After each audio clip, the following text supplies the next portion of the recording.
Hello বন্ধুরা, video আছে বিষয়বস্তু হলো সাদা টগর ফুল গাছ নিয়ে। এটা একটা গ্রীষ্মকালীন ফুল গাছ। আশা করি তোমাদের ছাদের সব গাছগুলো ভালো আছে। আর সাদা টগর ফুল গাছগুলো তো তোমাদের প্রচুর প্রচুর ফুল ফুটছে, সুস্থ আছে। এবং অনেকে কমেন্ট করছো যে গাছ অনেকটা বড় হয়েছে, একদম সবুজ, কিন্তু কোনো কুড়ি আসছে না, ফুল ফুটছে না। আজকে তোমাদের সাথে আমি এমন একটা জিনিস নিয়ে শেয়ার করব, সেটা তোমরা গাছের গোড়ায় দিলে তোমাদের 7 দিনের মধ্যে গাছে পুরো কুড়িতে ভর্তি হয়ে যাবে। আর 10 দিন 15 দিনের মাথায় তোমাদের পুরো মানে গাছে ফুলে ভর্তি হয়ে যাবে। এইগুলো আমি তোমাদের সাথে আজকে শেয়ার করব। তোমরা আজকে এইভাবে আমি যেভাবে বলছি তোমরা এইভাবে করে দেখো। আর সবার প্রথমে হলো তোমরা আমার এই ভিডিওটি প্রথম থেকে শেষ পর্যন্ত দেখবে, তাহলেই তোমরা বুঝতে পারবে আমি কী কী নিয়ে তোমাদের সাথে শেয়ার করছি। আর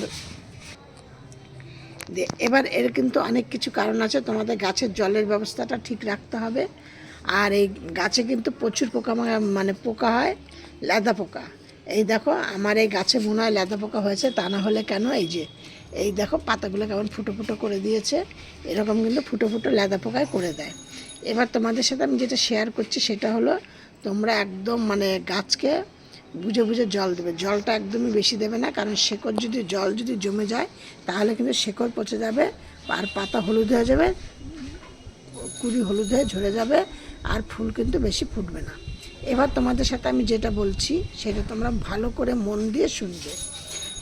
প্রথম কথা হলো গাছ তোমরা খুব রোদ্রে রাখবে। টগর গাছ কিন্তু প্রচুর পরিমাণে রোদ পছন্দ করে, প্রচুর পরিমাণে খাদ্য পছন্দ করে। এবার সেই জন্য যে তোমরা একটা খাবার আজকে দিলে, আবার কালকে একটা খাবার দিলে, আবার পরশু একটা খাবার দিলে, তাহলে কিন্তু হবে না। তাহলে কিন্তু খাবার গ্রহণ করতে পারবে না, গাছটা তখন অসুবিধা হয়ে যাবে। এই হলো। আর হলো গাছকে প্রচুর পরিমাণে রোদ্রে রাখবে। আর গাছের গোড়া একদম পরিষ্কার রাখবে, যেন কোনো রকম কোনো আগাছা না হয়। আগাছা হলে কিন্তু গাছের আগাছাতেই তোমাদের খাবার খেয়ে নেবে। আমি তোমাদের সাথে ভিডিওতে শেয়ার করছি, কিন্তু আমারই গাছের গোড়ায় দেখো দেখো এইটা একটা চন্দ্রমুখী ফুল গাছ। এই চন্দ্রমুখী ফুল গাছটাকে আমি একটা জায়গা থেকে একটা ডাল ভেঙে নিয়ে এসে আমি লাগাবো বলে রেখেছিলাম। দিয়ে আমি এই গাছের গোড়াটার মধ্যে রেখে টবটার মধ্যে রেখে আমি 4-5 দিন এক জায়গায় বেড়াতে চলে গেছি। এসে দেখি টবটার মধ্যে গাছটা হয়ে গেছে। আমি আর তুলিনি, এবার তুলবো। এখন এই গাছগুলোকে সব তুলে করবো। গাছটায় ছোট্ট ছোট্ট ছোট্ট হলুদ রঙের ফুল, প্রচুর পরিমাণে ফুল হয়, সেই জন্য ওই গাছটাকে তুলিনি। কিন্তু আমার এটা হয়েছে, কিন্তু আমি তোমাদের সাথে বলছি তোমাদের গাছের গোড়ায় কিন্তু কোনো ধরনের কোনো গাছ হতে দেবে না। এবার এই গাছের গোড়ায় কিন্তু তোমাদের কি করতে হবে, প্রত্যেক মাসে একবার করে তোমাদের গোবর সার দিতে হবে। এবার যার থেকে ধরো গোবর সার না আছে, সে কী করবে, ঘুঁটে এনে জলে ভিজিয়ে রেখে সেই জলটাকে দাও, দারুণ অ্যাকশন হবে। এই হলো। আর কি করবে, গাছ কিন্তু কখনোই বারবার জায়গা পরিবর্তন করবে না, তাহলে এরা কিন্তু ঘাবড়ে যায়। একবার এইখানে রাখছি, একবার ওইখানে রাখছি, একবার সেইখানে রাখছি, তাতে ওরা তখন কুড়িটা আসা থমকে যায় আর কি। দিয়ে সেই জন্য বারবার তোমরা গাছকে কিন্তু এদিক ওদিক সরাবে না। দিয়ে গেল এক জায়গাতেই রেখে দেবা, এবং যেইখানে অন্তত তোমাদের 5-7 ঘন্টা, 4 ঘন্টা, 3 ঘন্টা টানা রোদ পাবে, সেই জায়গাতে গেল। এবার কি করবে, তোমরা প্রতিদিন একবার করে গাছের গোড়ায় জল দেবে, কিন্তু ড্রেন সিস্টেমটা ঠিক রাখবে যেন জলটা ড্রেন দিয়ে বেরিয়ে যায়। তারপরে তোমরা কি করবে,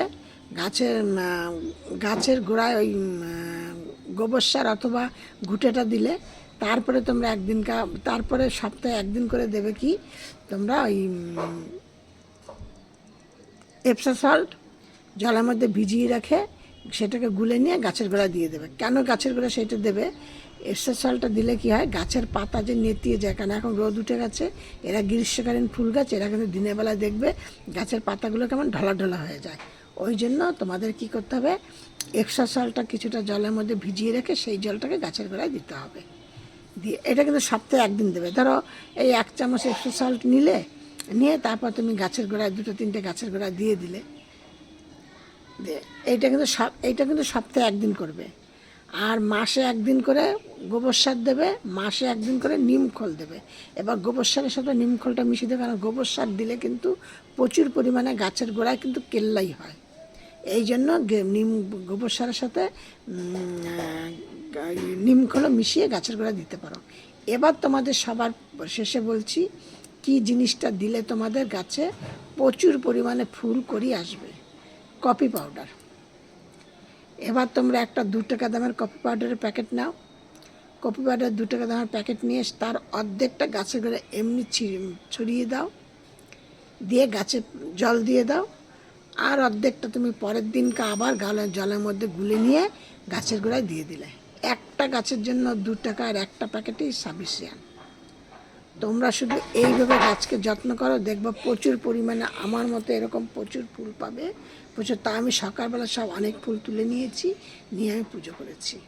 আর সাদা টগর কিন্তু অনেক রকম হয়, মোটা পাপড়ি, ছোটো পাপড়ি, চায়না টগর, অনেক রকমের টগর হয়, কিন্তু সব টগরকে একই রকমের পরিচর্যা করবে। নীল টগর, তারপরে গোলাপি টগর, সাদা টগর, অনেক রকমের টগর হয়। আজকে আমার ভিডিওটি এইখানেই শেষ করছি। তোমরা সব ভিডিওর মতো তোমাদেরকে বলছি, তোমরা সব ভালো থাকো, সুস্থ থাকো। নেক্সট ভিডিও আবার অন্য কিছু নিয়ে তোমাদের সাথে শেয়ার করব। তোমরা সব ভালো থাকো। আমার এই ভিডিওটি দেখে একটা লাইক, কমেন্ট, শেয়ার করো। আর তোমরা এইভাবে তোমরা পরিচর্যা করে দেখো, আমি তোমাদের 100% গ্যারান্টি দিতে পারি, তোমরা প্রচুর পরিমাণে ফুল করি পাবে। আর তোমরা সবাই ভালো থাকো। একটা সাবস্ক্রাইব করে পাশের বেলটি বাজিয়ে অল করে রেখে দিও।